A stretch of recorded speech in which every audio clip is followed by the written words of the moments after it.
Welcome to the Angling Wisdom Podcast, your go-to source for practical advice and expert insights to enhance your fishing skills. Join us as we explore the science and tactics behind catching diverse freshwater species across North America. We will have expert biologists and anglers share insights into the species we all love to catch. Get ready for the culmination of angling wisdom and fun. I'm your host, Patrick Edwards, and this is the Angling Wisdom Podcast.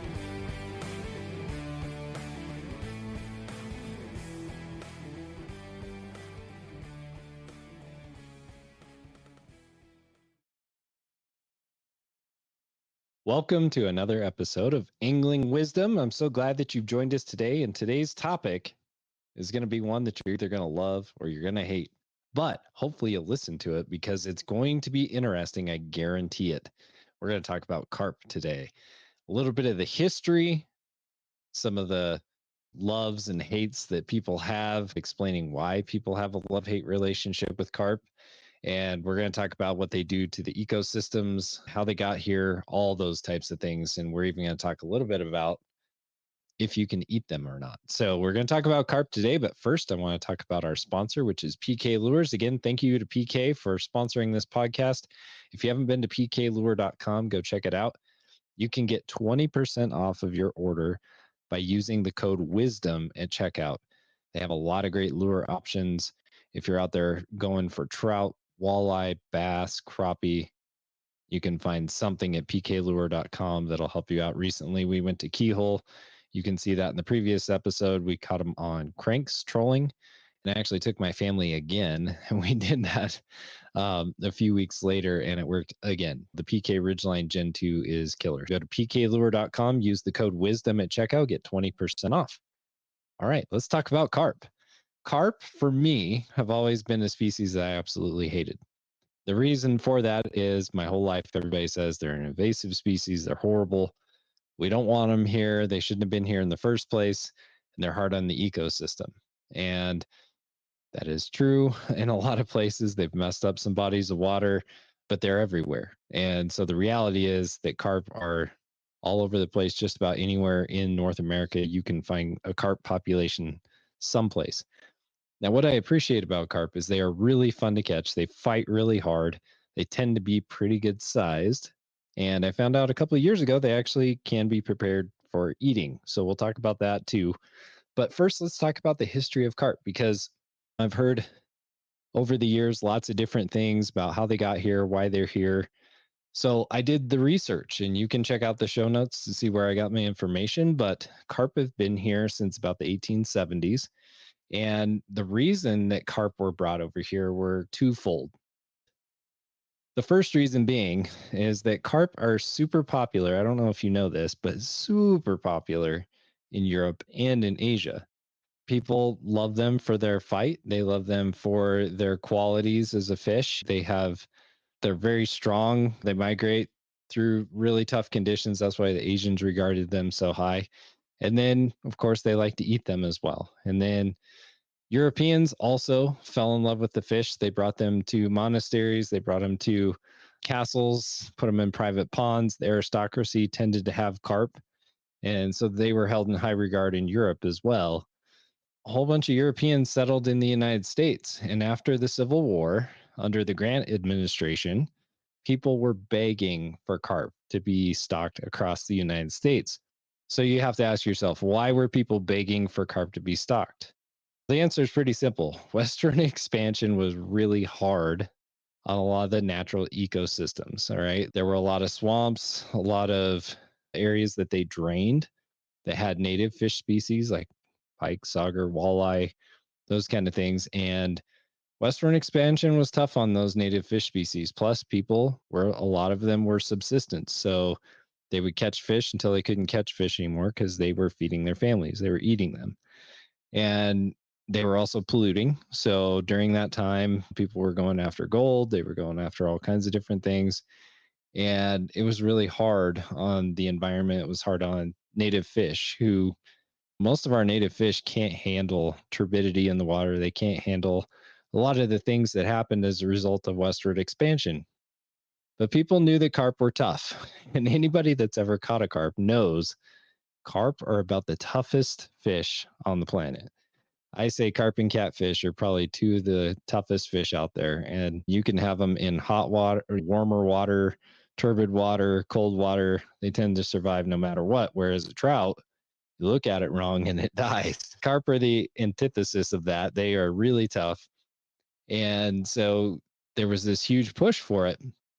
And there was a guy named Dr. Spencer Baird. He was appointed by President Grant to have a commission on fisheries and look at what they could do to have sustainable food stock and sustainable fishing for the westward expansion for all the different people that were settling across the United States as well as in the eastern part of the United States.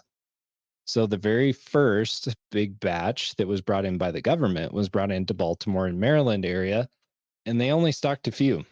But those few, as we all know with carp, didn't take them long to spawn and have more and more carp. And so it was very successful.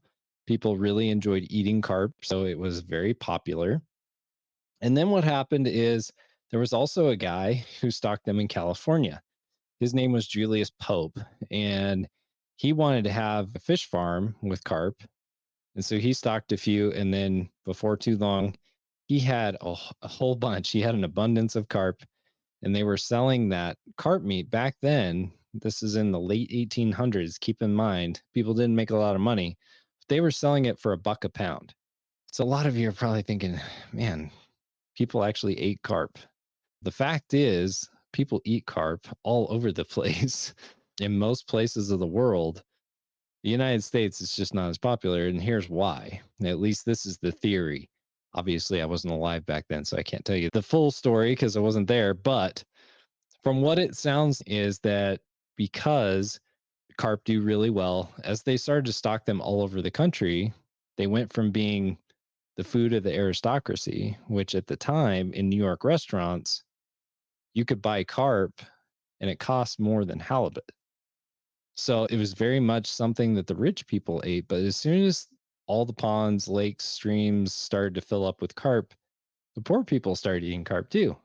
And so the rich people thought we can't be associated with that. So we got to switch to something else. So then they preferred other foods. And the other thing about carp is people started seeing carp survive in environments where fish, like native species, maybe like a largemouth bass or rainbow trout, could not survive because of the pollution, because of those other factors.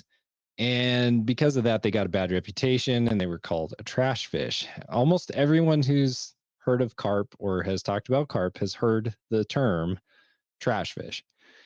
And I think that's where a lot of that comes from, is that people have a misunderstanding about carp and they don't understand that they're just a tough fish. They call them rough fish because they are, but the fact of it is they can survive just about anything. There's jokes out there that they're going to survive like a nuclear war, and they probably will. That's just carp. They survive just about everything.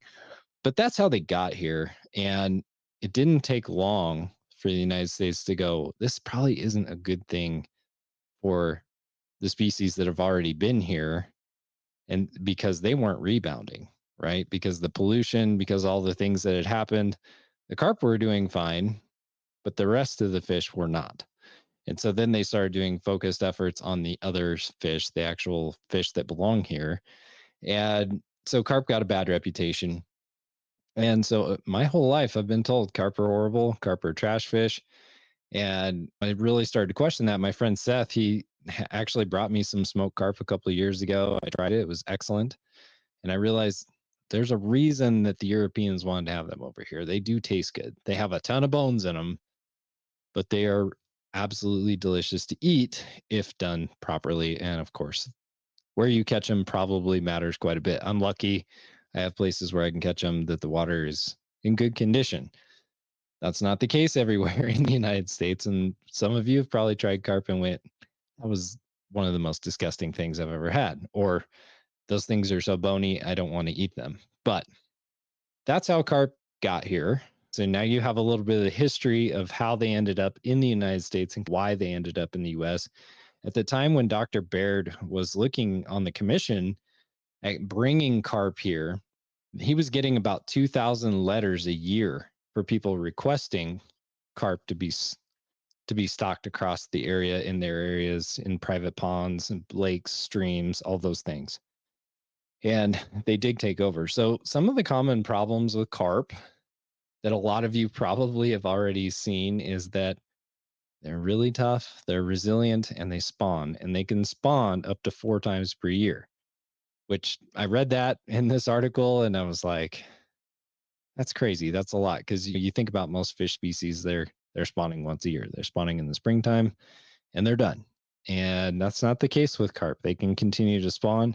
They typically spawn in water that's 64 to 70 degrees in temperature. And so if the water stays like that, they can continue to make eggs and they can continue to spawn. And that can be a problem because they can overwhelm a body of water. In fact, I live close to a body of water named Ocean Lake, and the Game and Fish has tried for years to get rid of the carp that are in there. It used to be a crystal clear body of water, and it had great largemouth and crappie and perch fishing. And now, not so much. There's a ton of carp in there. They tried using rotenone, which is basically a fish killing substance. I'll just say it that way, but it's a poison to get rid of the fish. And they've tried that. That didn't work. They tried a commercial fishery for carp there. That didn't work. And so carp are pretty tough to get rid of once you have them, unless you have a really small body of water that you can use rotenone and wipe out the whole thing and start over. You're probably going to be stuck with them. So some of the other things that they do is they actually secrete phosphorus because they eat a lot of plant life. And so when they secrete that phosphorus into the water, it can help encourage algae blooms, which none of us like. And that is a pretty common thing around farm country anyway. But algae blooms can be pretty hard on bodies of water. They also increase the turbidity of the water. Basically, what I mean by that is water that's clear is not turbid, but if it looks really muddy and kind of mucky, that's turbidity. Carp actually contribute to that. Another thing that they do is they outcompete other species. So they get bigger and they school up and they just crowd everything else out unless there's a major predator that can keep them under control, which is pretty tough to do. Muskies will eat them, tiger muskies eat them, pike eat them, but they do provide a fairly decent food stock for other fish that eat other fish. But carp grow so fast that pretty soon they get big enough that they don't have to worry about a whole lot other than eagles and anglers. Carp are tough, and once you have them, it's really tough to get rid of them. But there are some benefits to carp. The reason that the Europeans liked them so much is that they do taste good. If you catch them out of good water, and I know some of you are shaking your heads saying, no, Patrick, there's no way. I just got done with a batch of smoked carp. It actually does taste really good. It can be done. They are a good food stock. There's a reason Europeans, Asians love to eat them, especially. So they're good for that. They create a lot of young, obviously spawning so much. So if you have a walleye reservoir, walleyes eat lots of little carp. So it is a food stock for some of the other species as long as things don't get out of balance, they start to outcompete those. Some of the other things too that I like about carp is that they fight like crazy. You'd be hard pressed to find another fish for its size that fights as hard as they do. Some fight a little bit faster. You have fish that are a little bit faster. But as far as endurance goes and just overall power, carp are tough. If you've ever caught a 20+ pound carp, it's a fight. And so they are fun to catch. And they're abundant. They can live just about anywhere. We have them all over the US. They can be used for fertilizer. They have tons of different uses. So there are some benefits to having carp, but some of the drawbacks outweigh the benefits for sure, especially when you have fisheries where you have species that can't compete with them. They can be a real issue. So the question then becomes, what do we do about carp, and why do I even care about carp at all? Most bodies of water, they've come into equilibrium to where they can. But one of the things that you can do is you can actually fish for them. And a lot of people don't realize this, but carp are really fun to catch. They're easy to catch depending on the method that you use. If you want to challenge yourself, you can go after them with a fly rod.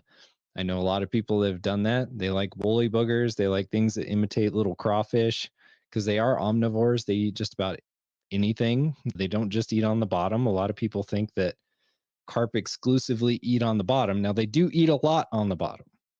They like to eat the bugs that are coming up, the worms that are coming up out of the bottom, but they also eat the plant life down there. But as hatches happen, you'll see that they start feeding on the surface and they feed in the middle of the water column. I've caught them on crankbaits, I've caught them on jigs, I've caught them on just about everything. So carp are really easy to pursue because they're plentiful, they're everywhere.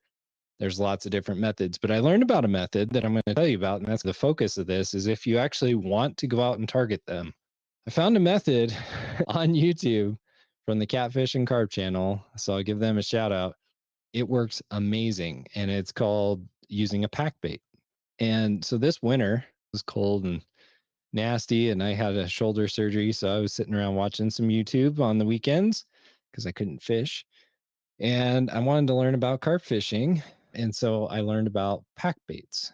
And so what pack baits are, it's basically a mixture. And the one that I used here recently, I'll talk about it here in a little bit, was oats, sweet corn, and jello mix. So like strawberry jello. You pour the whole can of sweet corn, a little bit of oats, and some of this jello together, and you mix it up with your hand in a bucket or in a bag, and you make a bait. And you would think, how in the heck are you going to put that on a hook? How do you do this? Well, luckily, this catfish and carp guy shows you how to use a hair rig, which is like a European style rig. It's basically a hook with a piece of monofilament coming off the back. And I'll try to show a video for the YouTube people so that they can see what I'm talking about. But there's like a piece of monofilament that is tied onto a snell, onto a hook, but it sticks off out the back of the hook and it has a little loop on it. And use this baiting needle, which you can buy on Amazon, which is what I did. And you thread on the corn, then you hook this little loop and you slide that bait on. And then as part of these kits, they have like bait stoppers that go onto your loop to help keep the corn from coming off. But you don't actually put the corn on the hook at all, which was shocking to me. Like you can do it that way, but you don't have to do it that way.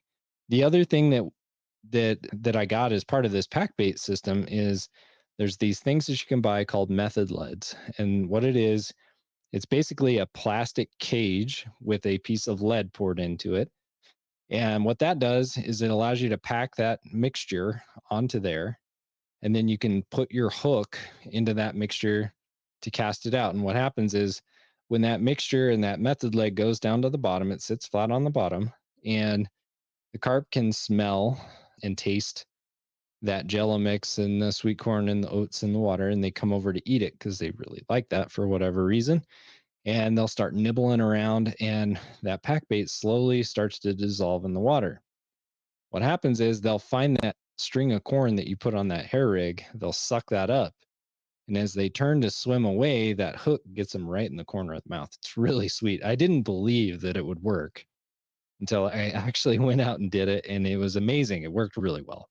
We fished a pack bait. All you really need for that, you need a swivel, you need a hair rig, a method letter, some kind of a weight, a bait threading needle, and you can do it. It's super simple to do.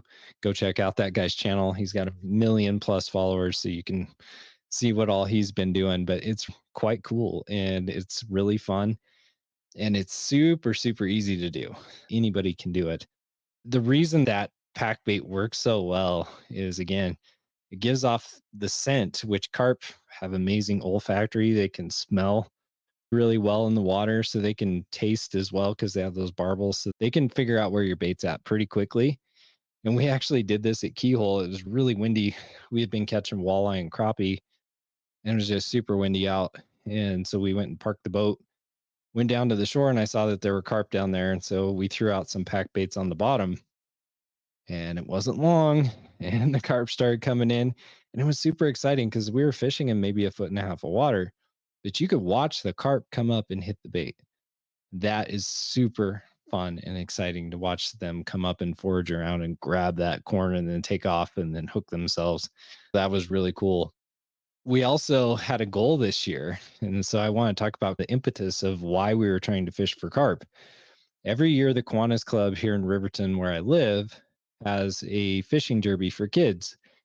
And the fishing derby, you're scored by length of fish. And so we wanted to find the longest fish possible that we could catch.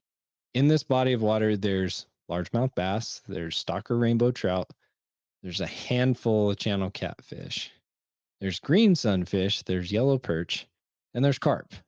So if you want to win, you can see where I'm going with this. If you want to win and you want your kids to win, you got to figure out how to fish for carp. So I was looking at how do I do this to give my kids the best opportunity to win it. And my oldest daughter, this was going to be her last hurrah. This was her last fishing tournament. So she wanted to go out on top. We schemed how to put all this together. We did the research, we looked at it, figured it out, and we went and deployed that system. That was the first time I had fished the system. I hadn't fished it before. And we came to a spot where I could see there were some carp sucking on the surface. So I was like, that's where we're going to go. And so we started fishing right there. And when we did, it didn't take very long. We caught a small one and then we caught some nicer ones. And so she ended up winning her age group and winning the whole thing with a 24.5-inch carp. And she caught 3 about that size, which was really cool. She had a blast reeling them in. And if you have any of those kind of things in your area and you got kids and the fishing derby is by length, fish for the carp. Learn how to do this system. It's super fun. And the kids just love the fight. The fight is amazing. In fact, I didn't have quite the proper setup. I didn't have the rod holders with the bite alarms. I didn't have all that fancy gear. We were just basically throwing it out there, setting the rod down and watching the rod because the water is fairly turbid in the particular pond that we were fishing. And there were a couple of times we almost lost my rod. In fact, one of them where my daughter had to jump in and get it, which was pretty funny. But if you don't pay attention to your rod, or if you don't have the fancy rod setups that some of these carp guys have, you got to really pay attention because you can lose a rod in a hurry. But it makes it way exciting to see your rod just about fly off into the reservoir or into the pond. So I would encourage you to try it out. It was a lot of fun. Pack baits are definitely more effective than fishing just a worm on the bottom. That's what some of these people were doing. And we had people right next to us fishing a worm on the bottom. They weren't catching anything. And we were catching fish after fish on this method led using this pack bait. So try a pack bait out. It's fun. And like I said, I've tried smoked carp. I will warn you, bony, super bony. There's tons of bones in carp, just like in suckers. But I'll tell you what, man, it's the smoked ham of smoked fish. It tastes very similar to smoked ham. It's very good. Give it a try. We'll do a video on that, show you how I do the smoked carp. But yeah, get out there and fish, try something different. The other thing too, if you want to help rid your body's water of carp, there's a couple of ways that I know of people doing it. A lot of people do carp shoots, or you can go out there, you can catch them on a rod and reel, which is way more fun. I think I'm biased, but catching them on rod and reel is really fun, especially when you can watch them come up and hit the bait. They're super fun. So I'll put some stuff out there in the future of how to process them because it is a bit of a chore. But go out there and do some carp fishing. It's a lot of fun. You can get your kids on it. It's not difficult to do at all. And so I hope this has been helpful. Hopefully you learned a little bit of something about carp and maybe understand a little bit better of how they got here and why they're here. But I want to thank you again for listening. I really appreciate you. And we'll look forward to seeing you on the next episode of Angling Wisdom. Thanks for listening to the Angling Wisdom podcast. If you enjoyed the show, please go to patreon.com/anglingwisdom to sign up for bonus content or just to show your support for the show. You can also subscribe wherever you are listening to or watching this podcast. You can follow us on the socials by searching for Angling Wisdom on Instagram or Facebook. Thanks again to PK Lures for sponsoring this show. You can go to pklure.com and use the code WISDOM to receive 20% off of your next order. And of course, you can always go to anglingwisdom.com for more fishing content. This is Patrick Edwards signing off. I hope to see you out on the water.